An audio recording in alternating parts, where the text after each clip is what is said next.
First, go to My Computer. Then click right button of mouse on the C drive and select Properties. Press Disk Cleanup. Then select all of box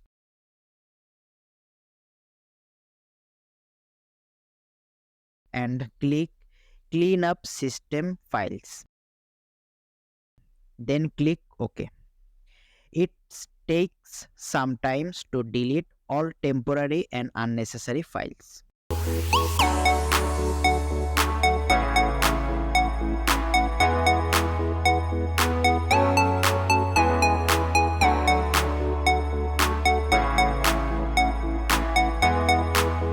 অনেক সময় আমাদের কম্পিউটারের ব্যাকগ্রাউন্ডে অনেক software অথবা application running থাকে, যা আমাদের কম্পিউটারকে অনেক সময় স্লো করে দেয়।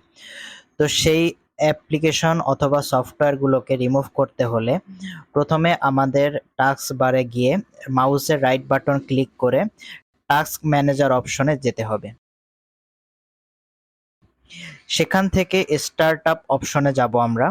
এরপর যে অ্যাপ্লিকেশন, সফটওয়্যার এবং টুলসগুলোকে আমরা অপ্রয়োজনীয় মনে করছি সেগুলোকে ডিসেবল করে দিব। তাহলেই আপনার কম্পিউটার আগের তুলনায় বেটার পারফর্ম করবে।